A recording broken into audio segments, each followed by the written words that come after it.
Bismillahirrahmanirrahim.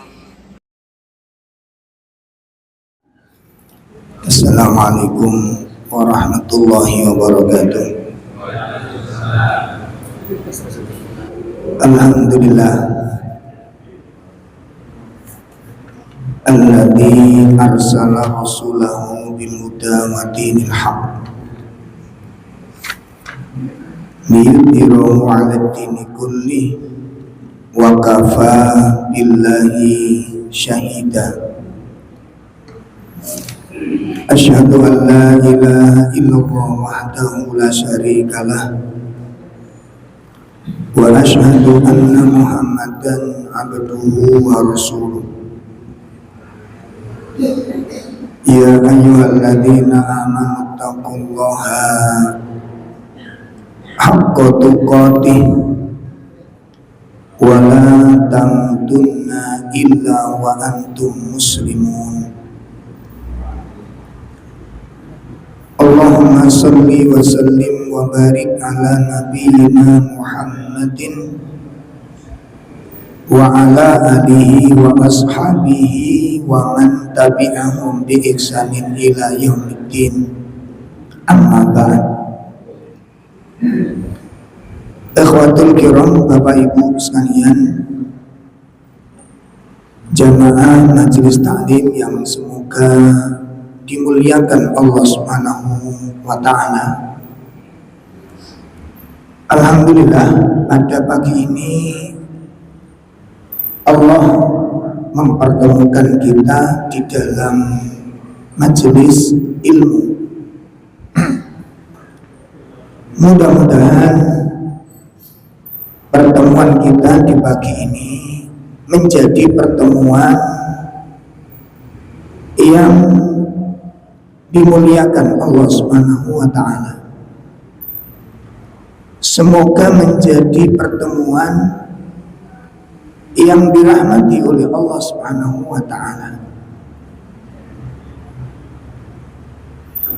Dan mudah-mudahan majelis yang kita adakan menjadi majelis yang diberkahi oleh Allah Subhanahu wa ta'ala.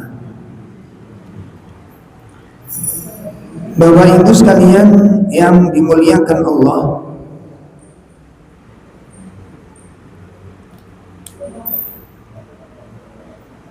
materi yang akan kita bahas di kajian kita pagi ini melanjutkan tentang tiga perkara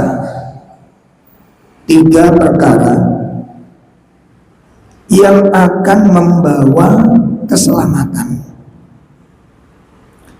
Ada tiga amalan, kalau ini kita amalkan, maka kita akan menjadi orang-orang yang diselamatkan oleh Allah Subhanahu wa ta'ala.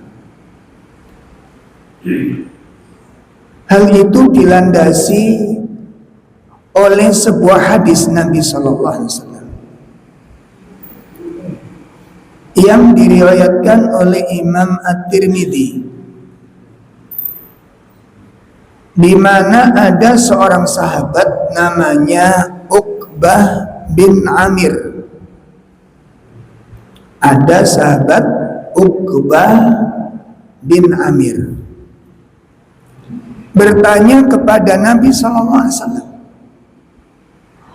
Apa kata Uqbah? Qala, dia berkata, Qultu, aku bertanya kepada Nabi Sallallahu Alaihi Wasallam. Beliau mengatakan, ya Rasulullah, man najah?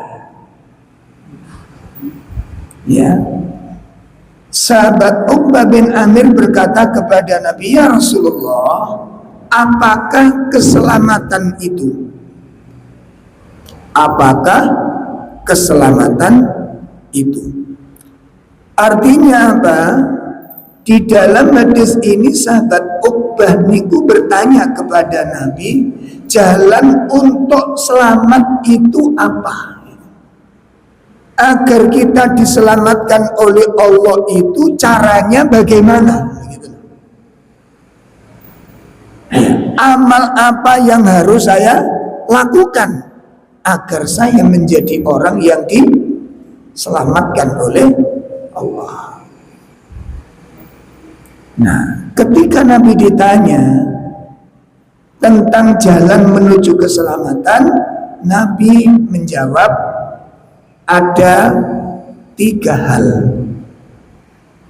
Ada berapa? 3 hal. Nah, 3 hal ini itu bukan pembatas. 3 hal itu bukan pembatas. Artinya apa? Jalan menuju keselamatan itu sebenarnya sangat banyak. Hanya saja di dalam hadis ini Nabi menyebutkan cuma 3, dan 3 ini bukan apa tadi? Bukan pembatas. Hanya saja Nabi menjelaskan ada 3 amalan, ada 3 perkara yang kalau kamu amalkan kamu akan selamat, baik di dunia maupun akhirat. Nah, lalu kemudian Nabi menyebutkan apa 3 amalan tersebut. Beliau menyatakan yang pertama, amsik alaika lisanak. Yang pertama adalah jagalah lisanmu.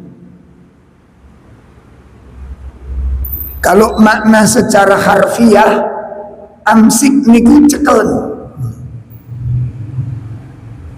Nah, masuk cekelen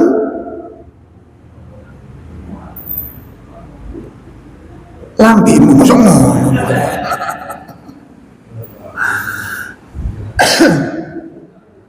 Ya. Jadi yang dimaksud cekelen mulutmu, lisanmu itu maksudnya apa? Jagalah lisan. Jagaan lisanmu. Bon, ini yang pertama. Yang kedua apa? Yang kedua adalah wal yasaka baituka. Wal yasaka baituka. Jadikanlah rumahmu itu terasa luas. Jadikan rumahmu itu terasa luas. Maksudnya apa? Maksudnya apa? Hah? Ya apa? Wah, kurang ngopi, Pak. Jadikanlah rumahmu itu terasa luas iku sing betah ning omah. Bukan omahmu sing digedhekno.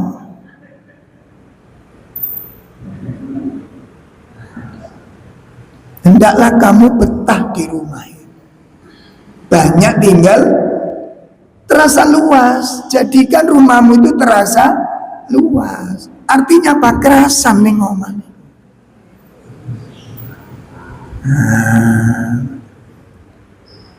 Sing kerasan ning omah, kamu akan selamat. Nah, nanti kita diskusikan. Pun, itu yang keberapa? Yang ketiga, apa kata Nabi? Wa abki ala khotiatika, tangisi dosa-dosamu, tangisi kesalahan-kesalahan. Nah, ini yang kula panjenengan niku arang banget ngelakoni ini. Dulu, awas dong ya, guyon sak guyon, sing hati-hati. Uang niku nes kadung kebiasaan cengengesan, dosa yang diguyoni, Pak. Paham nih? Uang nes kadung biasa cengengesan, melakoni elek yo, yang guyu, dan itu bukan sifat orang mukmin.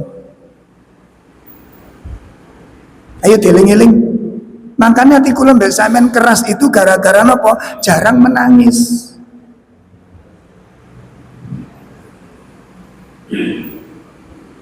Ati kula mbek sampean keras itu gara-gara kurang nangis atau nggak pernah sama sekali menangisi dosa. Nah, iki kudu dikupas nih. Pun ada berapa tadi? Ada 3.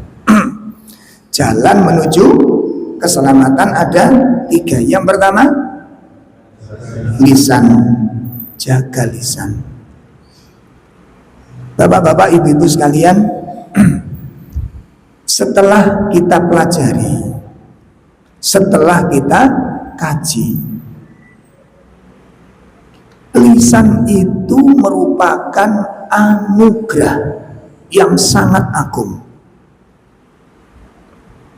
Lisan ini merupakan anugerah yang sangat agung. Lisan ini memiliki keistimewaan yang sangat luar biasa. Lisan itu menjadi pembuka pintu-pintu kebaikan.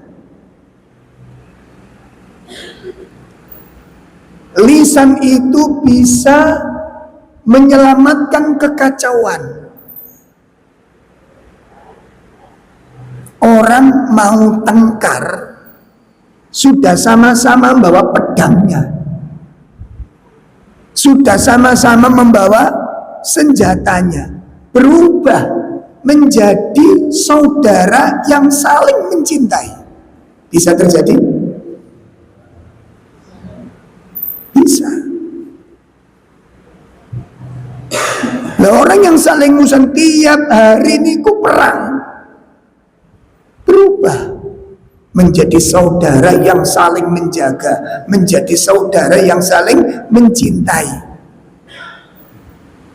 Kita belajar dari surat Al-Imran ayat 103. Itu menceritakan, surat Al-Imran ayat 103 niku jelas nih bagaimana perjuangan Rasulullah Shallallahu Alaihi Wasallam yang diutus oleh Allah ke tengah-tengah orang Quraisy yang pada saat itu mereka saling bermusuhan antar kabilah, antar suku, antar kelompok, antar organisasi, perang tiap hari. Saling melontarkan tuduhan, saling melontarkan permusuhan, saling mencaci, saling mencerca, saling mencela, saling menghujat, saling melukai, saling menyerang, bahkan saling membunuh. Berubah menjadi teman setia, berubah menjadi saudara yang luar biasa. Persaudaraan yang diikat dengan tali 2 kalimat syahadat. Luar biasa. Kenapa? Itu karena hadir di tengah-tengah mereka orang yang lisannya membawa ilmu. Rasulullah Sallallahu Alaihi Wasallam. Itu lisan, Pak. Suami istri yang akan bercerai, masing-masing sudah nyiapkan surat gugatan untuk cerai ke pengadilan. Duduk bersama orang-orang yang berilmu,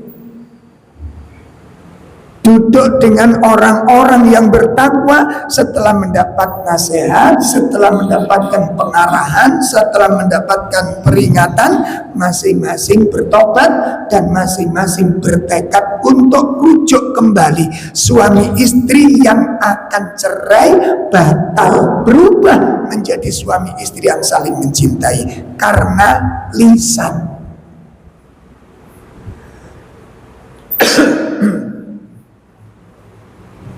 Sekarang sebaliknya, kalau lisan itu bisa menghasilkan karya-karya yang menakjubkan, orang yang pendosa orang yang bermaksiat, orang yang durhaka, orang yang akhlaknya rusak berubah menjadi orang yang bertakwa, menjadi ulama bahkan karena lisan. Sekarang persoalan sebaliknya, bisa enggak masyarakat yang rukun, masyarakat yang damai berubah menjadi saling bermusuhan karena lisan? Bisa terjadi apa enggak? Karena lisan, pertumpahan darah itu bisa terjadi. Terus lisan,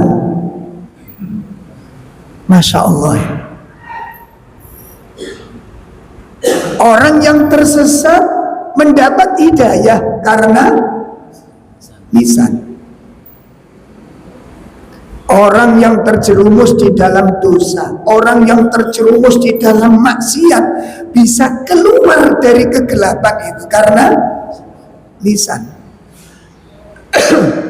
Tapi tidak sedikit orang yang berada di atas hidayah tergelincir bahkan kemudian terjerumus dalam kesesatan karena lisan.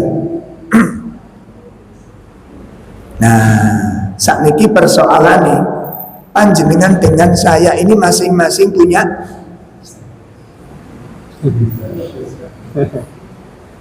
lisan.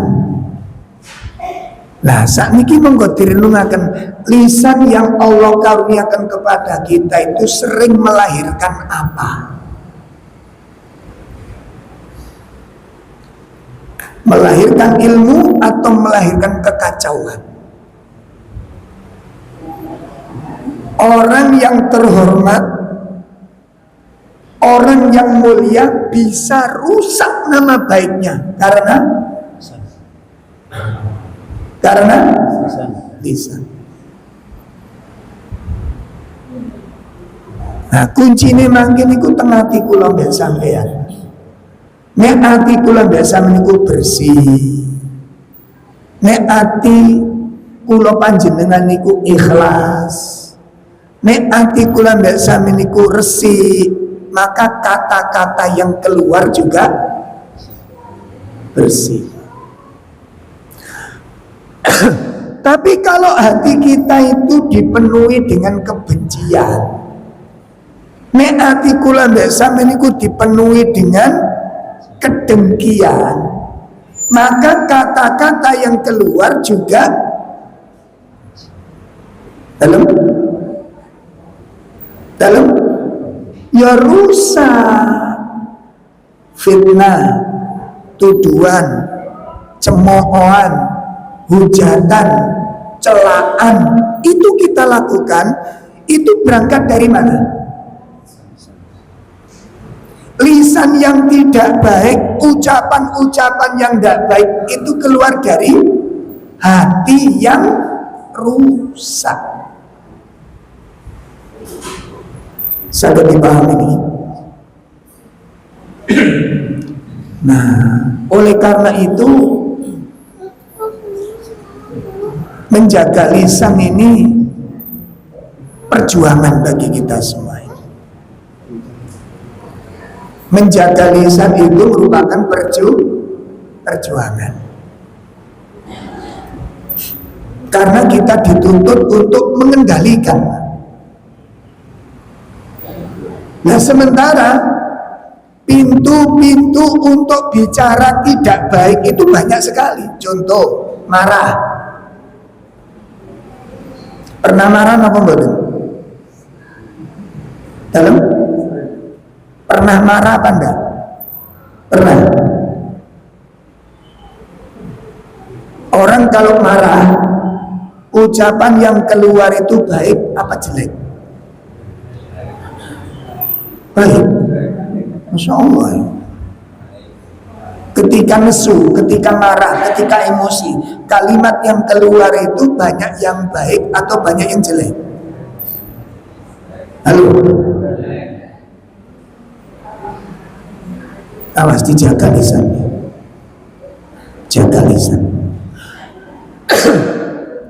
wonten gene kitab, ada di dalam kitab Ta'amul Ma'an Nas yang ditulis oleh Syekh Shalih Fauzan. Potensi seseorang berbuat dolim dengan orang lain melalui lisan. Ulangi. Potensi seseorang berbuat dolim kepada orang lain melalui lisan itu ada sekitar 17. Saya ulangi. Potensi seseorang berbuat dolim kepada orang lain melalui lisan itu ada sekitar 17. Kedoliman seseorang kepada orang lain melalui lisan. Dan setelah kita kaji, kita tulis satu persatu. Di antaranya, ini saya sebutkan di antaranya saja. Namimah. Namimah niku ngompori. Napa ngompori niku? Manas-manasi. Niku perbuatan dolim melalui lisan. Nih, hati-hati nih. Yang kedua, ghibah. Ghibah itu membicarakan aib orang lain dalam rangka menjatuhkan kehormatannya. Yang ketiga, dusta. Yang ketiga, dusta.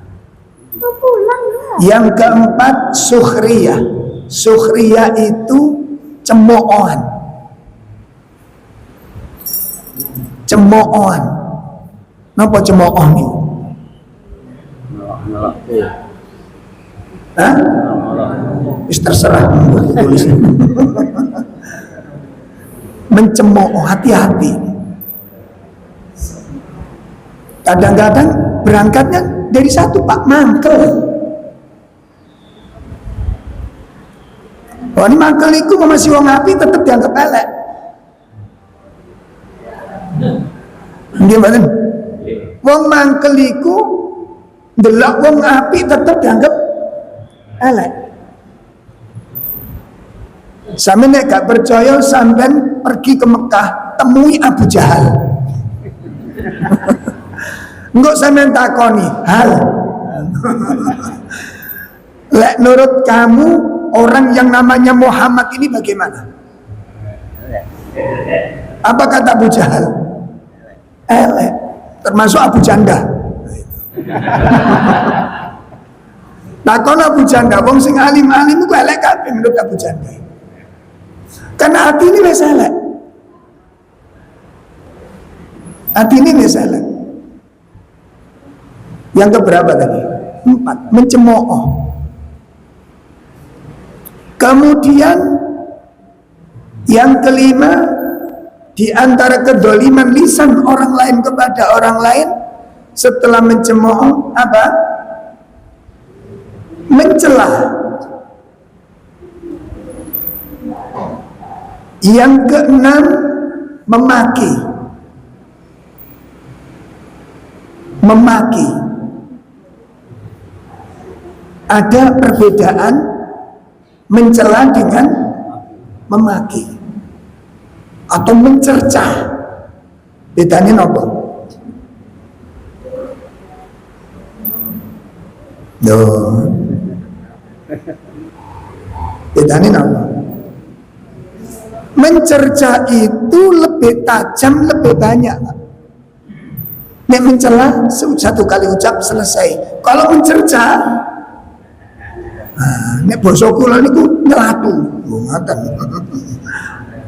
Beda kualitasnya, beda.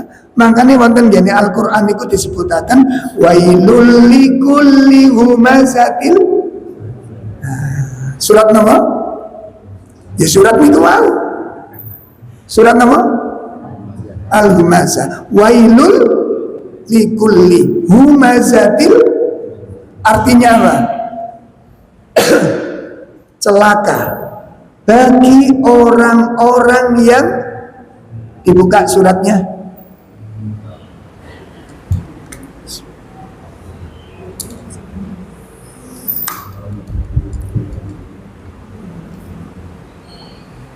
wailul likulli humazatil.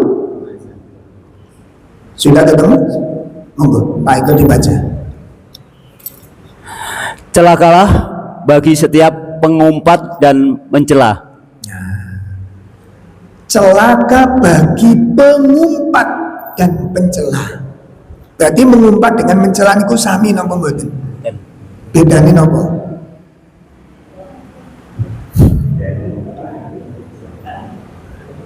Kalau mengumpat identik dengan ucapan. Kalau mencela itu bisa dengan ucapan, bisa dengan isyarat. Paham ini? Contoh.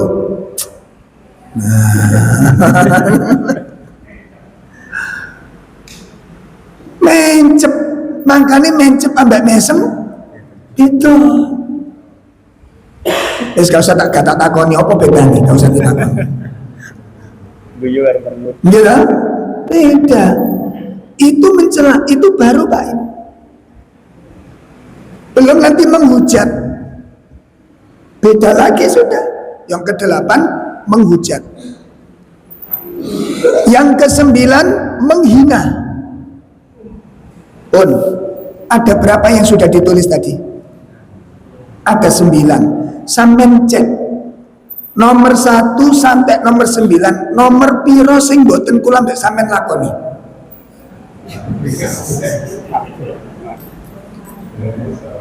Ayo dicek sing teman Pak. Itu kita. Niku kula mbek sampeyan. Ada 9 dosa di lisan itu yang baru ditulis. Yang belum ditulis berapa? 8. Tinggal 8 lagi nih. Pun sampean cek lagi, sampean ulangi lagi, evaluasi nomor 1 sampai nomor 9. Nomor pinten sing kula mbek sampean gak tau lakoni. Terus kita santai-santai saja dan itu tidak dipermasalahkan oleh Allah. Sholat kita terancam, puasa kita terancam, zakat kula mbek sampean terancam, korban kita terancam. Bisa jadi sekarang kita sibuk melakukan ibadah, saat kembali Allah catatan itu habis semuanya. Gak wedi tak kula mbek sampean. Ojo rumong soangan. Itu semua gara-gara lisan yang tidak terjaga. Makanya saya hati-hati Pak. Kilawakol niku diceritakan dan menceritakan. Jarene. Tulis mana nomor 10. Kilawakol. Itu sekarang yang berkembang. Makanya kula mbak sampean jangan sekali-kali mengomentari suatu berita yang jenengan dengan saya belum ngerti hakikatnya. Dan itu banyak yang gagal, termasuk ustadz. Termasuk ustadz. Saya dengar langsung Mbak. Kemarin, nah ini ceramah, ustadznya sedang. Kemarin saya waktu ngaji di suatu masjid, takmirnya cerita ke saya. Di masjid itu terjadi begini-begini, ada orang berbuat begini-begini. Akhirnya dicegah oleh takmir ini. Pertanyaannya, ini berkaitan dengan nama seseorang. Ustadz mendapat cerita dari takmir. Wong piro sing cerita? Dalam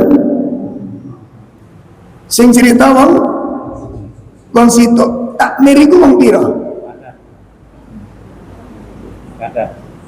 Berarti ustadz ini menceritakan sesuatu yang dia peroleh berita dari orang. Berarti belum kok berani menceritakan. Sampean kali kalau sering loh ini. Ini aku mampir nang masjid iku, ono pengurusnya cerita nang aku. Loh ngono. Ada peristiwa begini. Hati-hati loh Pak. Ini yang disebut oleh Nabi kila wakol. Napa kila wakol nih? Diceritakan kemudian menceritakan. Loh sampean dikandani sapa Mas? Ono sing cerita. Halo. Halo.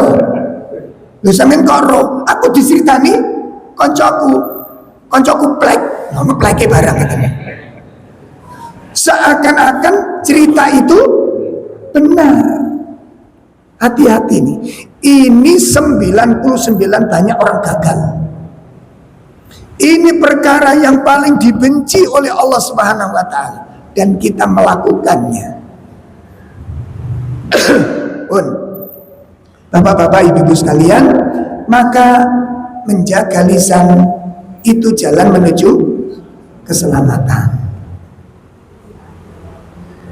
Menjaga lisan menuju keselamatan. Baru 10 yang kita tulis mau dosa-dosa yang ditimbulkan oleh lisan. Ada 10 dan ternyata 10 itu ada yang tidak kita amalkan. Halo? 10 macam dosa dari lisan tadi ada yang tidak kita amalkan. Halo? Tidak ada satupun yang tidak kita amalkan. Berarti lisan kita sudah melahirkan 10 macam dosa. Allah. Siap-siap amal-amal yang sudah kita lakukan itu bisa dirampas semua oleh Allah. Mangke kula pesen jenengan buka kitab Riyadhus Shalihin. Bab haramnya dolim. Kitab apa? Kitab apa? Riyadhus Shalihin. Bab dolim, haramnya dolim. Lah di dalam bab niku wonten satu hadis yang menceritakan ada umatnya Nabi Muhammad yang dikatakan oleh Nabi sebagai orang yang bangkrut. Sebagai orang yang bangkrut. Siapa orang yang bangkrut itu? Orang yang waktu di dunia itu gemar melakukan ibadah, dia sholat dan bagus sholatnya, dia zakat bagus zakatnya, dia puasa bagus puasanya, tapi dia mendolimi orang lain. Akhirnya saat kembali kepada Allah, saat kembali kepada Allah dengan membawa pahala sholatnya, membawa pahala puasanya, membawa pahala zakatnya, membawa pahala sedekahnya, bersamaan dengan itu datang orang-orang yang didolimi untuk menuntut keadilan kepada Allah karena kehormatannya sudah dirusak oleh orang tersebut. Akhirnya apa? Allah tegakkan yang namanya kisos. Pahala sholatnya diambil, diberikan kepada orang yang pernah dicela. Pahala sedekahnya diambil, diberikan kepada orang yang pernah dicaci. Pahala puasanya diambil oleh Allah, diberikan kepada orang yang pernah dighibai, dan terus demikian sampai semua amal kebaikannya itu habis, tak tersisa. Sementara orang-orang yang didolimi masih banyak yang belum ditunaikan. Jaga lisan.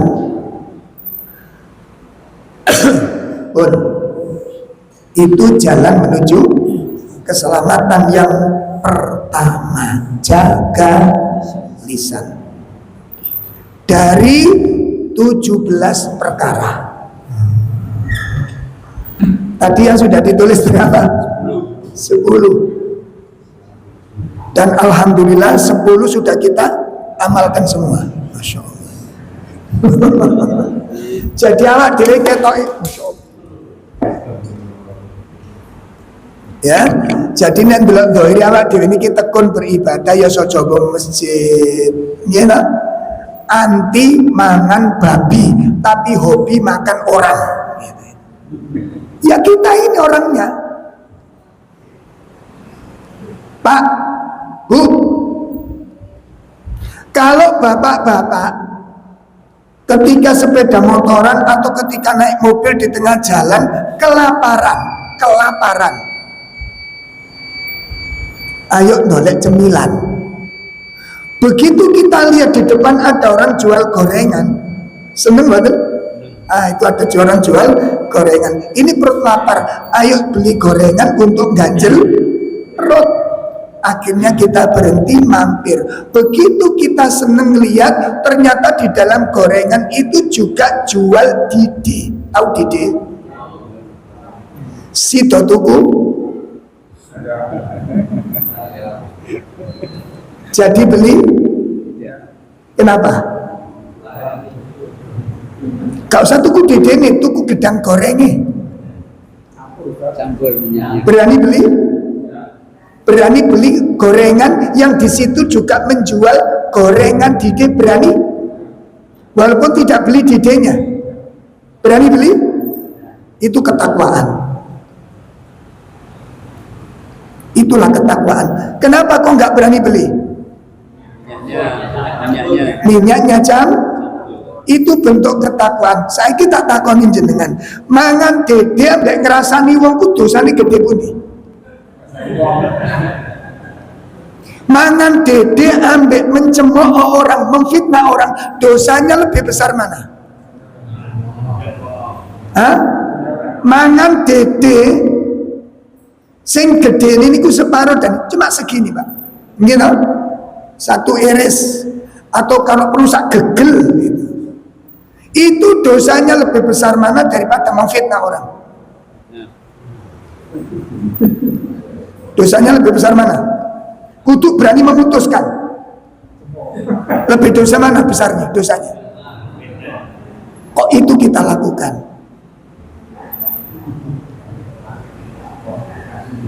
Hati-hati jaga lisan. Makanya nek wong cerita, menceritakan orang, tanyai dulu. Samen tekondi, ngono lho. Samen cerita kayak gini tuh dari mana? Oh, jadi ditanggapi, ditelan, kemudian diceritakan lagi. Itu yang sedang terjadi. Jadi kita ini gagal menjaga lisan itu. Tolong diperbaiki. Tolong sing wis ngaji-ngaji ngeten iki nek ngomong ojo kasar. Nek ngomong ojo terbiasa menyakiti orang lain. Ojo dibiasakan gitu. Itu bukan sifatnya ahli sholat, bukan. Itu bukan sifatnya ahli wudhu. Itu bukan sifatnya ahli sujud. Itu bukan sifatnya ahli Quran, bukan. Itu sifatnya orang-orang fasik. Jelas? Jelas? Tinggalkan sifat. Maka dengan menjaga lisan kita mendapat keutamaan dari Allah Subhanahu wa taala. Dengan menjaga lisan kita mendapat keutamaan dari Allah. Yang kedua, jalan menuju keselamatan adalah wal yasaka baituka, hendaklah engkau betah tinggal di rumah. Mengapa menahan diri di rumah itu jalan menuju keselamatan?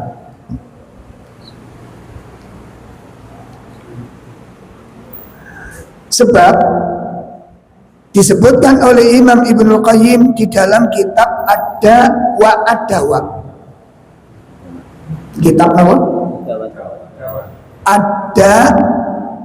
Ad-Dawa. Beliau menjelaskan salah satu pintu dosa, Salah satu pintu maksiat itu adalah satu, banyak ngelutus.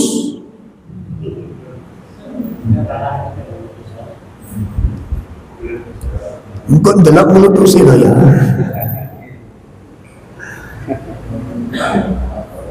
Bon, kita mulai dari sini. Banyak jalan-jalan, banyak ngelutus, itu merupakan awal pintu dosa. Bon, kira-kira dari mana ini asalnya? Kok bisa ngelutus itu pembuka pintu dosa? Dari mana, Pak?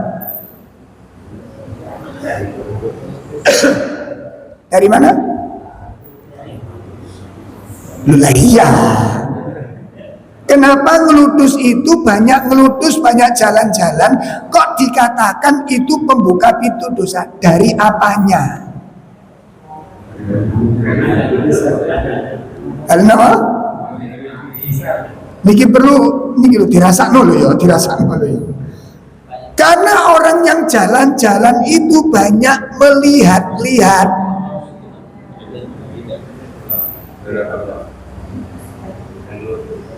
Pun jelas. Karena melihat-lihat itu tujuan dari pengelutusan. Iya apa enggak? Iya apa enggak? Apa tujuannya kita ngelutus? Delok-delok.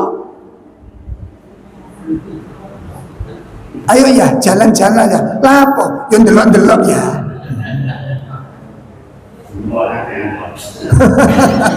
Loh, gimana? Apa betul delok-delok saja selesai? Enggak bisa. Orang ngeliat-ngeliat itu enggak bisa tanpa kemudian ada respon. Ayo melaku-melaku. Ayo kita jalan-jalan dolek sing sepi-sepi. Enggak mungkin. Mesti dolek keramaian. Setelah dolek keramaian itu dicari lagi apa yang enak dipandang. Betul apa enggak? Betul apa enggak? Mungkin enggak panjenengan itu jalan-jalan delok-delok sing enggak menarik hati. Mungkin enggak? Mungkin enggak? Enggak mungkin. Boleh barang elek-elek terus delok tembriku, enggak mungkin bikin di kono rapi. Itu pasti sudah melihat itu mencari sesuatu yang menarik hati. Nah, dari pandangan inilah ada bersihkan hati. Dari pandangan inilah menghasilkan bisikan-bisikan jiwa. Uang ingin sesuatu karena orang tertarik sesuatu karena melihat. Nanti niku ana sing komentar, mosok delok-delok tok gak oleh. Orang pasti komentar, mosok delok-delok tok ae gak oleh. Mosok delok-delok tok ae dosa. Pasti orang komentar demikian. Orang pasti komentar demikian. Mosok delok tok ae dosa. Pun supaya Bapak ngerti resiko melihat. Ini pesan khusus bagi komen-komen yang sering mengkritik kekerasan. Lah mripat iku nek digendelok digawe apa? Ngoten, Pak. Protesnya mesti ngoten. Pun sampeyan pirengaken. Sampeyan simak. Mari kita lihat surat An-Nur. Resiko dari suatu pandangan. Apalagi kalau panjenengan punya statement, punya keyakinan, masih delok sing penting atine. Wes sampean rumah sing tenan. Sudah ketemu? Surat An-Nur ayat 30. Surat An-Nur ayat 30. Silakan. Katakanlah kepada laki-laki yang beriman agar mereka menjaga pandangannya dan melihat kemaluannya, yang demikian itu lebih suci daripada mereka. Sungguh Allah Maha mengetahui apa yang mereka perbuat. Ayat ini memerintahkan apa, Pak? Satu, menjaga pandangan. Dua, menjaga apa hubungannya pandangan dengan kemaluan? Apa hubungannya? Masya Allah, ini sekali. Dari mata turun.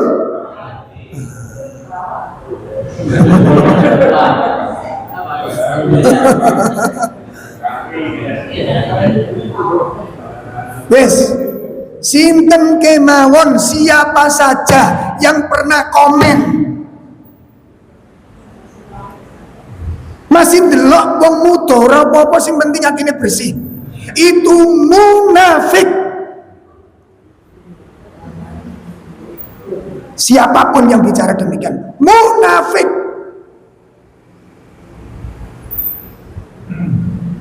Di mana letak kemunafikannya? Nah, saya kalau takon sama ini normal napa mboten? Sama ini lanang normal napa mboten? Sampe ndelok wong ayu mbek ndelok wong elek beda napa mboten? Ha iku sehat.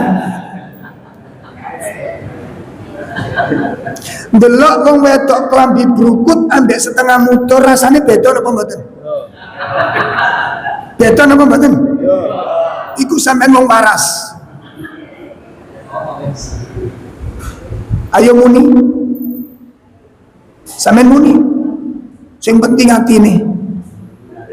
Iku ilmune kucing. Saya tidak peduli siapapun yang bicara. Karena ada yang komentar seorang kiai, sing penting atine bersih. Ora iso, sing gawe moto niku Gusti Allah. Mata dengan hati niku satu level. Makanya gini, surat An-Nur ditegaskan, kullil mu'minina yaghuddu min absarihim wa yaghfatu furu. Iku sing ngomong Gusti Allah, sing nyiptakno langit mripat niki Allah. Mata kekemaluan itu satu saluran.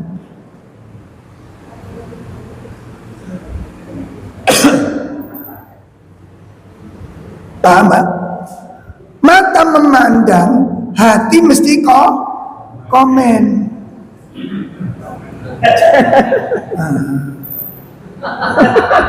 Nah, iku waras sampean. Nek kula ngeten sampeyan sak meneng iku pedhot kabeh.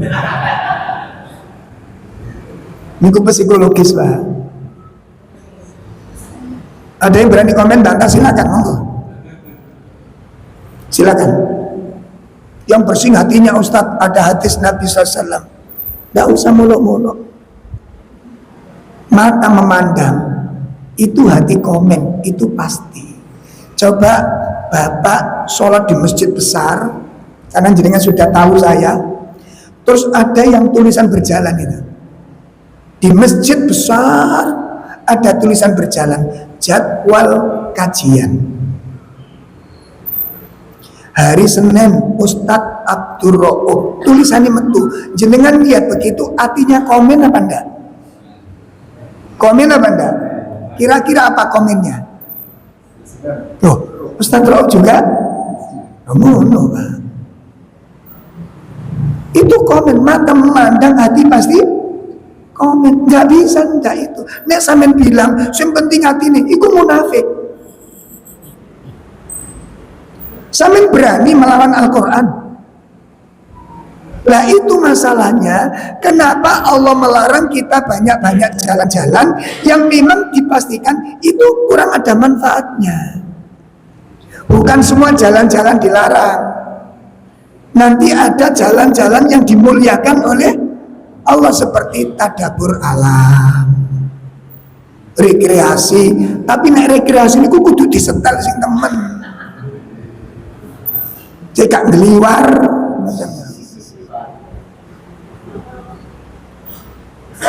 disetel, ada kajiannya, acaranya disetel sedemikian rupa, waktunya sholat dibatasi, diatur, gak ngawur. Pahami? Pahami? Kenapa? Banyak memandang itu nanti melahirkan banyak keinginan.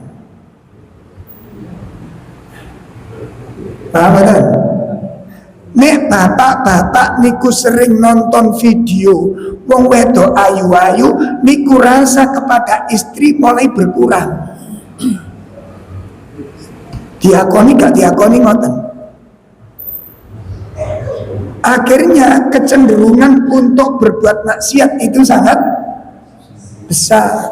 Rasa kedekatan dengan istri pasti berkurang. Kenapa? Karena hatinya tergiur dengan wanita-wanita yang lebih cantik. Dan itu potensi untuk melakukan kemaksiatan. Dari situ asalnya. Selingkuh itu dari mana? Zina itu dari mana? Nah, semua berasal dari mana? Ini masalahnya. Makanya banyak tinggal di rumah, jalan menuju selamatan. Ustaz, lane ono jero omah terus delok video.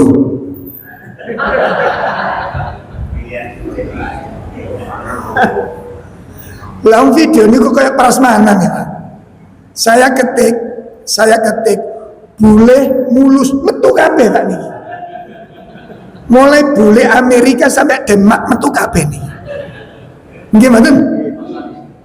Lho ngeten iki nek kula mbek sampean ijenan sendirian, apa bisa selamat? Apa bisa selamat? Inti dari masalah ini poin kedua, jagapan. Kesimpulannya apa? Poin yang kedua, kalau kita ingin selamat, jaga pandangan. Poin pertama tadi, jaga lisan.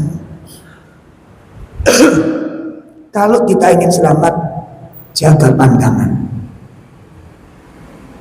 Lalu saat ini ya Allah, pun gak kena diomong Pak Sami, rusak. Apalagi ini dengan bebas dengan ini, subhanallah. Ya, nauzubillah. Semoga Allah menyelamatkan kita. Yang terakhir, jalan menuju keselamatan adalah menangisi kesalahan. Menangisi kesalahan. Insyaallah pada poin yang ketiga ini akan kita bahas di pertemuan-pertemuan yang akan datang. Demikian kajian kita pagi ini. Kurang lebih mohon maaf yang sebesar-besarnya. Semoga menjadi amal soleh yang dimuliakan oleh Allah Subhanahu wa Ta'ala, dan semoga menjadi ilmu yang bermanfaat, dan semoga Allah menjaga kita, menyelamatkan kita dari segala fitnah dan dari segala kerusakan, serta menjauhkan kita dari segala bencana. Amin ya rabbal alamin. Kita cukupkan. Sallallahu ala nabiyyina Muhammad. Subhanakallahumma wa bihamdika asyhadu an la ilaha illa anta astaghfiruka wa atubu ilaik. Assalamualaikum warahmatullahi wabarakatuh.